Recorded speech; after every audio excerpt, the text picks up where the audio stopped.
All right, everybody, you know what it is. It's your boy Bruce Courtside, a.k.a. Shice Wright, live from the quarantine. Got the whole gang with me and a special guest today. Courtside Radio, everybody. It's Thursday. I'm going to kick it to the PG. Get us started, man. Yes, sir, man. So you know we are here, Courtside Radio, here. It is Courtside Thursday. So, man, we thank you guys for giving us your ear and tuning in to us. I am the PG, the Magic Johnson of the show. Make sure the thing is rolling smooth, and it's always showtime whenever you hear Mike Kill the PG on the mic. So, you know, like Bruce said, the whole gang is here. So, of course, I have to start it off with the snowflake of the group, our Larry Bird, the small forward. What's up, Hans? White chocolate in the building, baby. Let's get started. It's good to see you. And he gave me the John Wall. Yeah. Come on, man. I went to school in Kentucky. That's all I rep. Big Blue, baby. Woo! I'm ready for today. And then, of course, we got Mr. Inglewood himself, the shooting guard. I guess that makes you the Michael Jordan of the show, man. So you got to hold it down. Hey, everybody wanted to be like Mike. It's not just a trend. Look, it's always been that way, baby. But it's Big Mike out of Bappy in the building. Courtside Radio, you know what we do, baby. It's another one, another Fuego show. We appreciate our guests. We love you, and we'll have him come to you momentarily. Yes, sir. And then, of course, we got Mr. Downtown, Philip Brown, the stretch four, Mr. ATL. What's up, man? What's up, man? Y'all already know we about to get it in. I'm about to be in my count neck all show. Reporting live from the gutter. Hope you ready for that. Man, good luck. Live That's all from I'm the saying. gutter. Yeah, There's a lot of capping you will hear between two distinct individuals. Tell me. Let's go cap it. I'll be fact telling. Yeah, that's capping. That's what right I'll there. be doing. But, man, hey, we are so honored, to be joined today by our guest, Mr. Antonio Williams. Thank you so much for joining us here on the Courtside Radio with the Starting Five. Man, just introduce yourself to our listeners and, let everybody know, your background and what you got going on. First off, I appreciate you guys sharing your platform with me. I said this before, I'll say it again. So very appreciative of that. And also, too, looking forward to chopping it up and talking the game with you guys as well. So a little bit about me. I've had worked in a multitude of different capacities in sports. In addition to playing, I also worked in the league office in WNBA and NBA basketball ops. I've also worked in sports media, working at ESPN as a scout, writer, analyst, etc. Worked in sports marketing and basketball sports marketing for Nike. I've also worked in scouting and player personnel for the Boston Red Sox. And won a World Series in 2004. Let's go! They won. So I've done that. And then, of course, worked in scouting, player personnel for the Phoenix Suns, and then also led a basketball division for a major financial management company. So I say that because I've just been fortunate enough to work in a bunch of different capacities in the business, and certainly now like to share some of those experiences and some of that insight to make sure that we help some of these players that are coming through now and people that are working in the media as well. And right now I'm at A. Williams Basketball, and you can go there and see some of my content, some of my analysis. So doing that and enjoying the ride. Yeah, hey. Yes, sir. Yes, sir. So, man, thank you so much. So, listeners, make sure that you guys go. Once again, tell them where they can find you on social media. They can find me at A. Williams Basketball. Nothing creative in terms of the spelling. So again, A. Williams Basketball. Hey, man, I like it, man. So, once again, thank you for joining us. So, man, let's get right to it. So we know it sounds like the NBA is truly close to a return, and we heard so many different ideas. So what I wanted to do was, we're hearing everybody else's ideas. What are you guys' ideas? What idea would you guys throw out there when the league to return, and what would you like to see done? So, Antonio, with you being our guest, we're going to start it there with you, man. One of the things I'd like to see is, I know Mark Cuban was saying one of the things he'd like to see was taking some of 4 of those teams and having them play for those final 2 playoff spots and essentially having a play-in. I think that would be good. I also think that would probably be the way that you will get the most meaningful games if they're saying they want to play 6 or 7 games before this, before the playoffs start. Because if you go in and you say, okay, we want virtually all the teams to just come in and play 6 or 7 games, a lot of these teams are looking and saying, why are we doing that? Especially say if you're a young team and you sort of had the entire year to evaluate your roster. If you haven't had any significant injuries with respect to your young guys, why do you need to play 6 or 7 more games? Why do you need to, risk your family, risk injury and all those things for 6 or 7 games? If you're a young team that has some injuries, that's different. Yeah, but I agree. If you really want to incentivize those other teams that are fighting for those playoff spots and make this compelling as you can be, given the suspension in play, I would think that for those teams that are fighting for a playoff spot, I think you would kind of have them come in and essentially have a play-in. I like that idea. Yeah. So yeah, and I just feel kind of the same. Like Dame came out and said that, man, why am I coming to play if I don't really have a chance to come and win? And I agree with that. Like if the guys don't have a chance to win, you have to give them something for them to show up. So something like the play-in will be a dope idea. Bruce, what idea would you have for a return for the NBA? Definitely agree with the play-in. That was because my biggest concern is those 9 and 10 teams who are right on the cusp. I don't think it's fair with the amount of time they had left. New Orleans was making a push. Memphis was holding on strong. I know the East was kind of all over the place again, but as always, playoff basketball goes up to the 11th, 12th seed up until basically early April. So it's good to see that they're trying to figure something out, but I want to see the play-in, and then I also want them to go with the 16-team format for the playoffs. Yes, sir. Yes, sir. Yeah, no question. No question. Going against that, and we can just, we can call it this year. And it's a perfect way to test out what they've been trying to see for a while. Then it also gives us what we've been trying to see, which is the Clippers-Lakers finals. Could be perfect. I just mix it up. Adam Silver is a smart man, and he had, with the All-Star game, he did make a big change this year, which was successful. And this, I kind of feel like it's like a, get out of jail free card, or, he gets a one-time shot at, let me figure something else out just to be fun with it, and then we can kind of scrap this later and just say, circumstances. True. So, Philip, what do you feel about it? Do you have any different ideas, or are you kind of on the same page with Bruce and Antonio here? Who's on the plane? Hold on, yeah. I'm going to end up piggybacking off of both of the guys who went before me, Antonio and Bruce. I think it's a great idea for the bubble teams, of course. I like the play-in, and then also talking about some other parts of the playoff system. I like it being in one area, because one of the big critiques against the NBA playoffs is all that travel you have to do. You're playing back-to-back nights or whatnot. All that travel and whatnot would be, taken out of it. So if they have it at one central location, that'll give those players, the extra rest. They'll be comfortable in the same time zone, especially if you're like a Memphis team. If they end up making it in, they're way over, east, and then they have to come way over, to the West Coast. That's a big time difference, even though it's 2 hours, and then, you got to be on the plane with 3-4 hours, whatever it is, to get over there. It's a big thing. But yeah, I like the idea of experimenting with the new 16-team playoff, whereas just ranked by it's not by conference, it's by just your record or whatnot. And I saw a bracket of that, and it looked interesting, man. It mixes things up. You get a chance to play in the playoffs some team that you haven't already played 4 times or whatever the amount of times they are, if they're in your conference, or even if they're in your region or whatnot. So it's a lot of benefits, and like Bruce was saying, Adam Silver's a smart guy. He's forward thinking.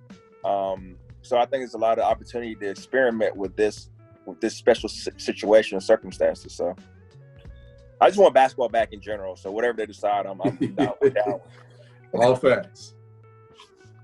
So, man, Mike, I want you to chime in here next with it.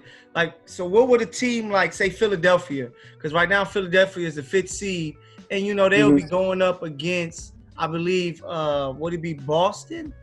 I think Boston's the 4th seed, but Miami. They'll be going up against Miami, and for them to go from the 5th seed playing in Miami to now you may be playing one of those Western Conference teams, they might be saying like, hey, I don't want to do that. Just keep it how it is so that we can have a better chance to make a run instead of say if Philly has to play a Houston in the first round where it would be much tougher. So, Mike, what do you feel about just the ideas that you heard so far? What would you add in differently if you could? I feel like the format for teams that aren't as confident that are going into it, because first off, I would love to see if the season resumes as it looked like it will, I would love to see it go straight to playoffs. I do understand the play-in, but I want to see if we're going to do it, if we're going to try to get back on a regular schedule, I would love to see the already 16 teams. We get the top seeded squads. We get to see the cream of the crop already, and we can have a lot of early finals and second round matchups in the first round. That's going to be the best part about this, and let's see, we get to try and test how these teams really will match up with early matchups of great competition, because they're not going to have a cupcake to begin with and then get to the more upper echelon teams as they go. You get to start off and say, okay, this is the competition. Just like we won't have a second round. It could already be just like Bruce was saying. If we already have the Lakers and Clippers, that would be an amazing matchup to see early. But then it's like, okay, you get to get battle tested against the cream of the crop, and let's get it started. Let's get this season of who gonna get the ring, baby. Who you got? Who won it? Exactly. So Himes, you're gonna be the last one to chime in on this. First, let me tell you, don't say anything about Boston. I've been waiting for this because I know he's been salivating. The 16 seed team playoff bracket, I actually like the concept, especially in this given season. Like, let's be real. This is basically a lost season in all intents and purposes because we didn't get asterisk. Yeah, no, if you already would you give it an asterisk on this season? It's play out fully yet. We didn't get to see it play out fully like it would have done normally. So at this point, I'm all for anything to get basketball on the court. My only issue with this, I like the bracket setup. I like the way that it's put together. I think every matchup is great. You have the Bucks Magic, you have Heat Thunder, Lakers Nets, Jazz Rockets, Raptors Grizzlies, Nuggets Pacers, Clippers Mavs, and Celtics 76ers in the first round alone. I think that's an all fair, balanced pool, and every one of those games is going to be a fun series to watch. It gives NBA fans something different to look forward to, especially since we haven't had basketball. So there's really nothing wrong with it. It's all house money. My only issue is how people have gotten on top of Dame for saying that he didn't want to play. Yeah. Look, the man was in the Western Conference Finals last year, albeit they had no business being there, and we all understand that. They had no business. He played his ass off to get there. No doubt. He was watching basically the first round matchup in the Western Conference Finals, unfortunately. But my issue, what else do you want me to do? All these reporters are getting on top of Dame for saying this when it's like, let's be real. He doesn't want to risk getting injured. He doesn't want to look at it as a waste of time. He's an NBA All-Star. He shouldn't have to play through those games. And I understand the converse of he's getting a paycheck. You go out there, you play. It's not like he's not going to be there at all. He's there to support his teammates. But let's be real. The Blazers have had the most injury-prone team this season alone. They've had a carousel of players. They didn't have Zach Collins for a while, and a lot of the other centers they had went down. They had a game Nurkic has been out consistent when they had 8 players available, and that was it, right? Yep. That team, understandably so, why I don't think Dame should have to play, and I think the media and the reporters themselves, including us, need to back off of him because he is the one that's actually lacing it up, putting it on the court, and giving the fans what they want to see night in and night out. We're just the ones that are watching. So that's the question I wanted, just to chime in, like, really quick. Just a quick take on it. Like, what do you guys feel about, players who, like Dame, like, man, if I can't go to the playoffs to have a chance to win a championship, why am I going anywhere to leave my family to play. Like, Antonio, what do you feel about that? Like, Not the family's gonna be with it.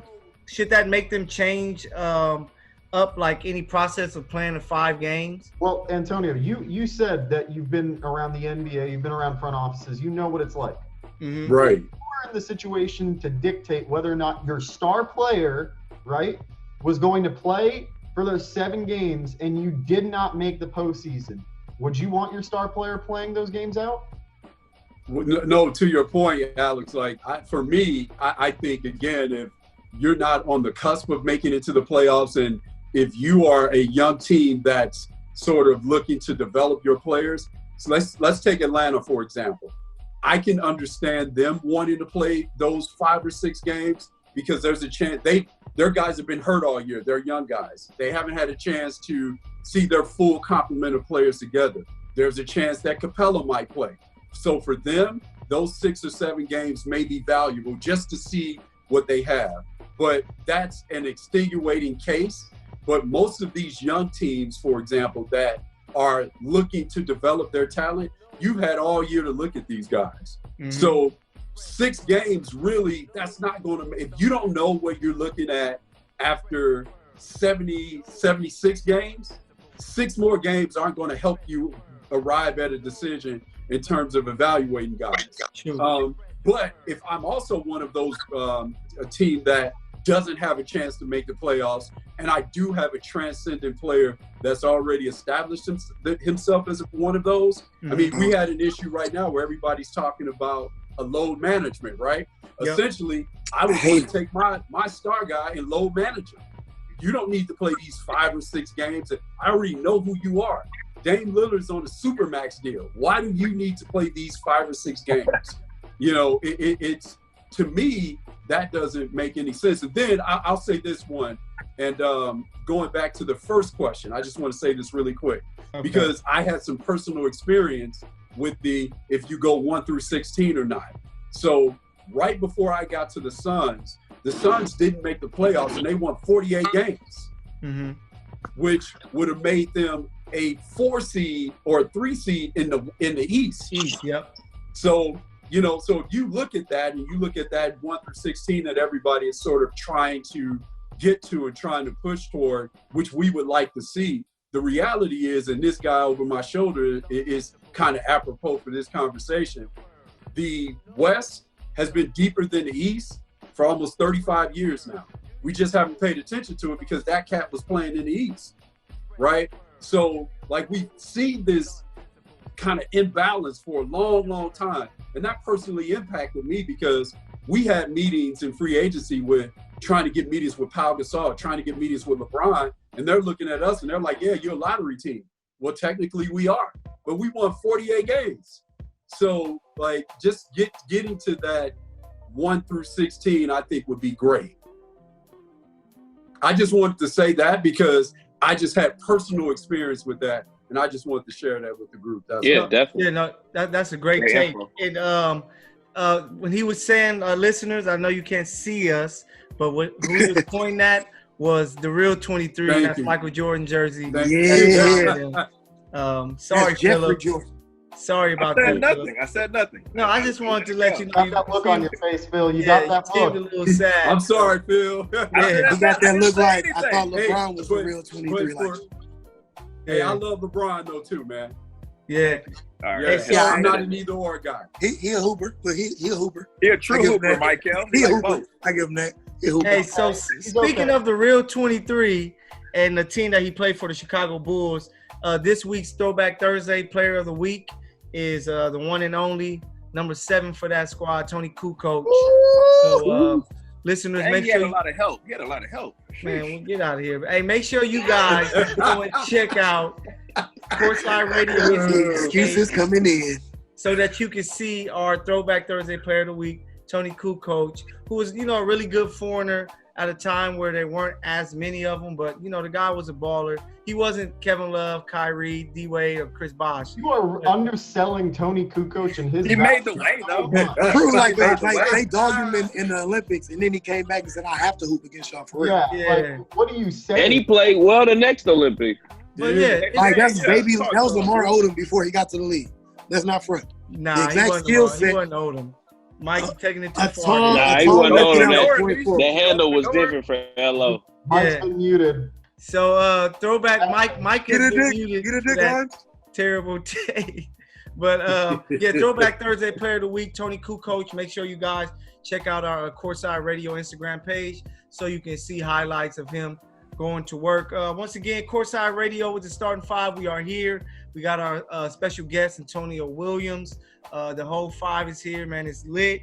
And this is Courtside Thursday. Y'all know y'all love us. But just to move it along, man, so I just had a topic I wanted to talk about, and I wanted to hear you guys talk about it because I know my take on it, and I want the listeners to know. So we see the issue with players going straight to the G League, and it might be a problem because, you know, we don't know what's going on with the NCAA and if guys want to go and play in college. But now they're going to pay the athletes, so they're going to be able to get money off their likeness and other ways that they can. So I was wondering, would it be more appealing if in college that you can go in and your major can be sports? Pretty much saying that you can go in and you can take courses that are going to teach you how to be a pro. You know, how to be a pro. Money management. Not on the court, but like off the court. You know, dealing with media, having staff work for you, and having an entourage. So, Antonio, I want you to start it here first. Like, do you think that would be something more appealing for athletes? And I do. I really do, especially looking at it from just having the experience and having the fortune of working in sports marketing at Nike and basketball. And one of the sayings I like to use all the time is you had to have been there before you get there. And oftentimes you have players failing. When you look in the NBA, players will fail oftentimes not because of the talent, because the reality is when we're evaluating them, we all know basketball. And with watching all the games and watching synergy, you have so many different sample sizes for these players. It's easy to ascertain if they can play or not. More times than not, when guys fail, it's very rare that a guy fails because he's just not good enough to be in the NBA. It's all of those other things that come into the equation that sort of dictate and predict whether or not a guy's exactly right. So like what organization that player is in. Is that organization investing in their personal development? Your exposure is key. Especially given the fact that you're drafting young guys, right? Yes. That aren't quote unquote fully developed from a mental standpoint. So if you invest in their development off the floor and have that infrastructure in place and also give them some of the answers to the test before they get there, your fail rate will probably not be as high. So I certainly think that's, and then the other thing too, and I can say this as an athlete also, part of the reason why corporate America loves athletes is because we can multitask, we're competitive, we can be part of a team.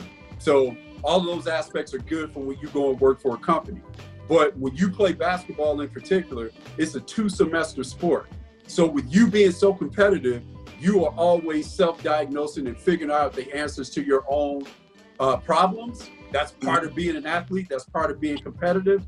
Oftentimes, we don't know how to ask for help. We don't know when we need help.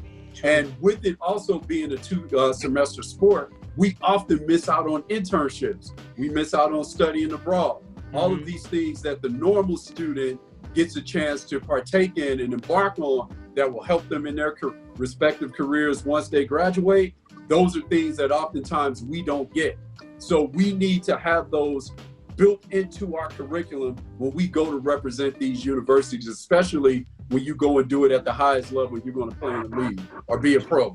No, I agree. Bruce, what's your take on it, man? What do you feel about it? I definitely think it can definitely be something that, you know, is brought up or talked about, but in different ways. It's like a college could have the class as far as like sports and just how to be mature there, but also think of the NBA. What if that first year or two, when you're in the G League, during that time, you're also taking a class and like that group of kids, or maybe they offer it to a bunch of players in the G League who are young or just young rookies and draftees, and like all the guys in the first 2 to 3 years of their career, where they actually just take a class given by either the NBA or the teams as a whole, to where it could be online now because of how we do things or whatever it may be, but just Smart. parts of it that are included in like your journey to the NBA. You know, like you just got here, but this is probably like part of it, and like you don't get a certain amount of your money or something like that. Like, you know, like it's at the end of the day, it's always about the money for these kids, and they have these families here. So I do think that we're gonna get those handful of kids that for sure go to the G League, and then you get the rest that are gonna have to go to college. And there's money at all levels now, so it's really not gonna make a difference. But that's the problem, is these kids need help, and however they're gonna give it to them, even don't punish them and say just because you're going pro you can't learn these things. You know, they're saying if you're coming to the G League, we're gonna give you money for school anyway. So just make it a required class for pretty much every athlete, and you know, expand. The schools have tons of money. You can give each athlete the same class. I'm sure it's pretty easy. True. So, Philip, what's your take on it, man? That's a good take there, Bruce. What about you, Philip? What you feel? I want to compliment the NBA and their like strives to make classes available for those incoming rookies, like the rookie symposium and all the stuff that they do. So they do have some classes that, you know, teach rookies coming in. But just as a bigger picture, I think like there needs to be like financial literacy classes like starting in high school, not just in, you know, college, but just as a Black American. Like a lot of us that play sports come from an underprivileged household where they don't have anybody teaching them these financial skills that they'll need to be successful later on in life. So it starts a lot earlier than, you know, when you get to college. And as far as like a major, I don't think it should be a full major, because then that's where college is going to take advantage of that and have, you know, guys not going to class, or, you know, whatever the case may be. It opens up a big box for, oh, you can just major in sports. Okay, well, I'm just going to go to practice every day, and that counts. You know what I'm saying? There's always going to be some loopholes for those, you know, schools that look for that. But I think there is like Bruce and Antonio was saying, like a couple courses while you're in class. While you're in school, definitely is needed. But just in a broader sense, all Americans need some type of financial literacy course, and I would say start that in high school, and then, you know, further develop on it in college. And then if you're fortunate enough to make it to the pros, then they have those programs implemented to keep you around. But you got these kids coming out at 18, 19 that are taking care of, you know, 20 people on the side because they're the only one. You know, that's a lot of pressure on them. And that's why I think they need to be taught on it. Mike, what's your take on this whole ordeal? Like, do you see this being something possible for the athletes? I feel like it has to be more implemented into how they're going to take it, as how we're going to still keep our cream of the crop or our top tier players, because we know the G League is the number one option for the players, for majority of the players who have that financial need or just have the family that is an actual, not even just desperation, but they are in lower income housing and things of that nature. And this could help your family. So it's not like there's a lot of players who are doing it more for their family, but I love to see that you take the top players, make it happen for them, but you have to have the other players prove themselves more outside before they get into the college system now. NCAA needs to come back. All the games, you'll have to pay the players. So what you got, Himes? What do you feel about it before we get out of here? I personally think that the NCAA has done a terrible job prepping athletes abroad, period. We're talking about from all levels. You have the D1 athletes who, you know, for the top, let's go 5%, like the John Walls, the top 5-10 picks, right? The guys who have the most media behind them, the Zions, even the Mac McClungs, who've been on social media, get the most attention these days. Mm-hmm. Number 2 transfer prospect. Yeah. And no question. Texas Tech. Yep. Texas Tech, number 2.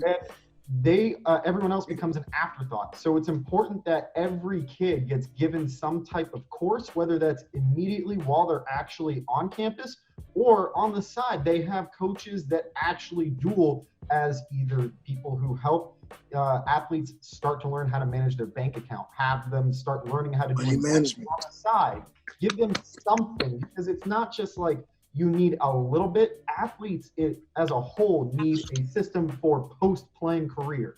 When you think about tennis players have a day job as well. Let's be real. You think about golf players, the semi-pro players, they have day jobs. NBA players, most of the time, your focus immediately is on the NBA. The NFL, same thing. The top three sports, like baseball, even hockey to some degree, most of these guys, I feel like, have regular jobs too.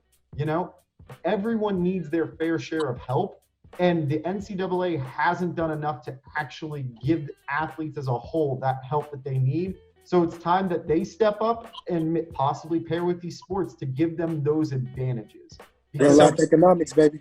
Before we get out of here, once again, Courtside Radio with the starting five, man. Antonio, we thank you so much for joining us. Can you drop your social media tags one more time before we go? Sure. You can find me on A.Williams Basketball. That's across all channels. Again, I appreciate you guys having me. This has been great.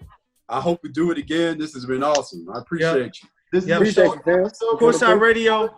Hey, before we get out of here, just to finish it up, man, with my guys here, the starting five, and our guest, Mr. Antonio Williams, man. You know, the Hating Ass Michael segment usually is a segment where I piss my guys off a little bit because I'm probably talking about Brian or one of his favorite players. But this week is on a more serious note.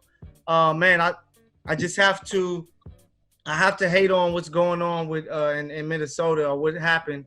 Rest in peace to George Floyd. And it's just crazy with me, you know, with me being a black male and most of us being black males. I know we got our light-skinned brother Himes here, but man, it's like when is enough? You know, when it comes to our people being killed.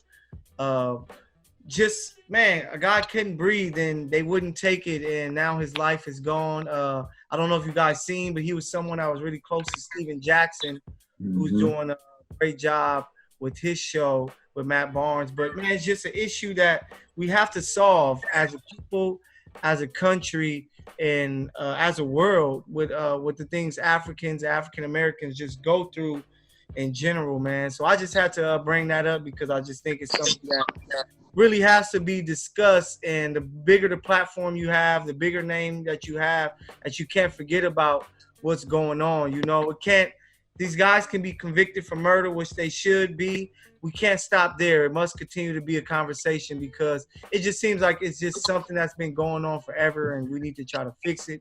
Antonio, I don't know if you want to chime in on anything about it. Yeah, again, to your point, I echo all of your sentiments, and you know, especially given the fact that the vast majority of us here that are gathered here share that same ethnicity. So with that being said, I think when you have, one of the things they always tell us, let's make a sports reference here, when a person has an injury, we always hear doctors say that once say they break their leg or something of that nature, once they sustain that injury, one of the things that happens is once you start healing, they start telling you that area that was injured actually comes back stronger. So the trauma built up resistance. And when you look at us as a people, the trauma that we've gone through, one of the sayings that people say all the time is we don't look like what we've been through, right? Yeah. And the trauma that is built up, and the other thing that's happened as well with that trauma, building up that resistance for us, we often always say, we just let it roll off our tongue, that we always have to work twice as hard to get half the credit, right? Yep. So to a certain extent, that toughness, that ability, that resistance, that ability for us to stick through and persevere, it sometimes works against us, because 9 times we work through that trauma, work through it. Then on the 10th time, we say something. And the person that's the perpetrator of that trauma looks and says, well, I just hit you 9 times and you didn't say anything. You just kept moving forward. So sometimes our toughness and our trauma, that resistance that we have, works against us because people think we're superhuman. So we have to make sure that every step of the way when we see some injustice, when we see things that's happening, we have to stop it and say something the minute that we see it, and not just say, okay, we're just going to plow through and put our head down and not keep it pushing. Address it on the spot. That's my feeling. What do you feel about it, Bruce? I just want to tell everybody, you know, like, I understand we're all in pain right now. We're tired. We're angry. Just understand that this has always gone on. It's been this way pretty much since the beginning. It's just magnified now because of the social media platforms and things of that such. But I just want everybody to be safe. Understand that at the end of the day, for us to make a change, we need to be here. So we have to learn to survive in this world that they have built for everyone, you know, like, so we have to make sure that we're here to protect each other and be there for each other. So I understand we're going out and going crazy right now. I understand we're angry, but just understand we need to survive. So let's do that first. Let's make sure that we live, and then we can. This road is gonna be long, very, very long. Mm-hmm. It's on it. They had us down for so long. I mean, honestly, they just freed us. It didn't feel like yesterday, you know. But relatively, it is on the news. I'm just saying, like, as long as we were down, as long as like they say we've been free, it hasn't been that long. So it's gonna be tough to turn this around. I know we're making a change, and I know like people understand that things are different, but just as much as there's the good people and the folks that understand, there will always be the bad. So let's just be there for each other. Philip, any words? Yeah, this is a tough one for me. Just to see like that man there and just see like his life just slowly drain out of his body is like tough to watch. But I want to piggyback on what Bruce said, and that has always been around, but you know, luckily we have some social media around, and you know, phones that have cameras on them so that we can capture all this stuff, because as far as they know, the police say he was resisting arrest. So if we hadn't had any type of video footage to back that up, you know, that would have been the end of the story. I don't know, man. It's tough, but I do want to give, you know, a shout out, just bringing it back to basketball, like LeBron James using his platform, you know, to, you know, show awareness to that. I think that's important, that, you know, if you have that big of a platform, you know, to actually go out there and use it for the right reasons. So yeah, man, thanks for those words. Mike, what's your take on this? I feel like this was another simple portrayal of systematic racism, but it's like these things have been implemented from a long time ago. Because if you think about, the police never began, well, the reason they began was the slave capture unit. So it's like, it's not that our best effort is at their best interest, is what is the best for monopolizing or monetizing on the incarceration rate. And who can we incarcerate the most by putting the most bylaws and things against what most people have to go through just to survive. But we see it as another just a portrayal of this.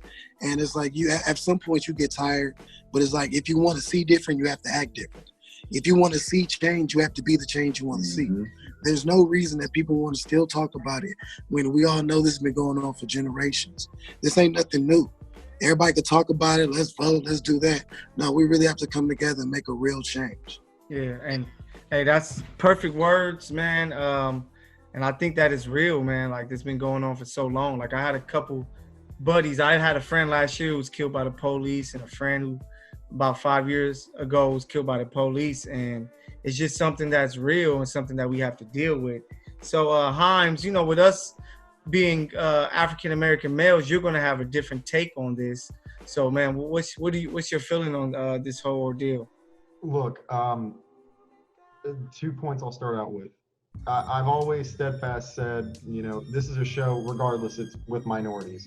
I'm a Jewish male. My people have been persecuted, and thankfully we've been able to turn that bad luck into fortune, but also on the opposite end of the stick. You look at me, you see white. So I get classified into a category that is quote unquote looked at as higher just by the social stigmas and the classes and the mechanisms that we built and reinforced over years.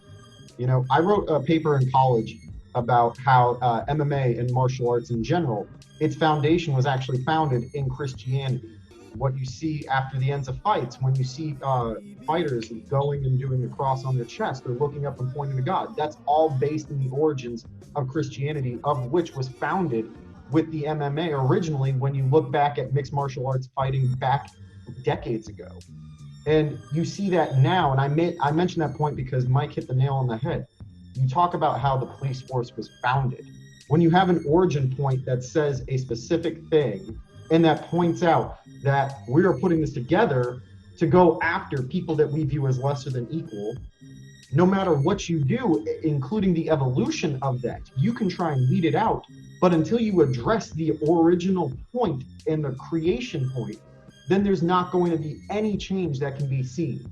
So in order for us to make a major difference with the police, with how we view us as a society, and I'm not talking about just us, I'm talking about minorities as a whole, but especially in this moment in particular, African-American lives, Black lives, the only way to do so is to get a new change going from the top to the bottom, bringing in people who actually understand issues and police in the neighborhoods that they know and understand and possibly grew up in, as opposed to being a white guy from the suburbs who's policing in downtown LA, as opposed to being just any given person that doesn't understand the area, doesn't understand the people in the area, doesn't understand what it's like to be from that area, or hasn't been cultured as a whole.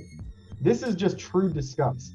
I see people getting their lives taken. It doesn't matter whether you're Black or white. No life should be taken. In this instance, even more so, it matters because it's specifically targeting race.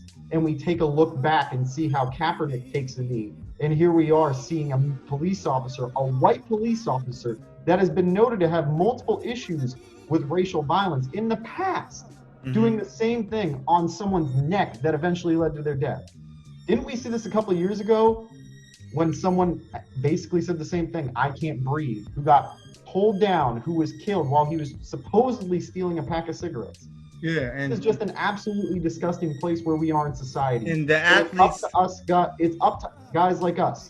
Guys like us make that change. Using our platform. What we're doing, not just the platform. Think about us as a group. We're very different people from very different parts of the city, from the parts of the country, and shit. You got a white dude on here. Let's be real. No, true, yeah. You see that? You set a change, a standard, a new standard that people can follow. And I'm hopeful that once we utilize this social media platform, as it is shown that it's not just something that's coming out of the blue. This has been going on in history for decades. But now, like we've said, we have the social media platform to showcase it. So no one can be ignorant to it anymore. And now that we have that platform, I am praying to God that we are able to utilize it properly and make a major change, because it's time to do so. And that should be the plan for everyone who's doing big time things, you know, when it comes to their careers, that once you get this money, this power, this respect, use that to help those who are in need. And it's just a terrible situation that, you know, we're going to have to deal with these next few weeks, but it shouldn't stop there. It should be carried on, and we just need change, man. But I thank you guys. One thing I want to note before we go is there was a really well put together tweet by one of our own, Nick Hamilton from Good News Radio. Shout out, Nick. Tweet reads, "It is not the responsibility of Black folks to solve racism. It's the responsibility of the forefathers who created it and those who continue to perpetuate it to end it. Until we as a people organize and strategize, these acts of murder and brutality will continue to happen." And I think that hits the nail on the head. Yep. And I totally agree that we just have to become organized as a people. And that's the way that Martin did it. You know, it was organized. It's the way Malcolm did it. It was organized. And then from there, we can, you know, figure out ways to really make a change happen. But, man, we thank you guys for tuning in and listening to us here at Courtside Radio with the Starting Five with our special guest, Antonio Williams. Make sure you guys check out his work. Man, for you guys tuning in on the Good News Radio app, thank you for the love. Spotify, thank you for the love. Apple Podcasts, iHeartRadio, Google Play, YouTube. We thank you guys because, without you guys, man, that support and that love that you guys give us by just listening to us and shouting us out is, man, so grateful. Touchdown and Tangents comes on next. Courtside Radio, starting 5, repping that Good News Radio Sports, man. Thank you so much, Antonio, once again for joining us, and we thank everybody for listening to us. Michael the PG says we are out. Peace.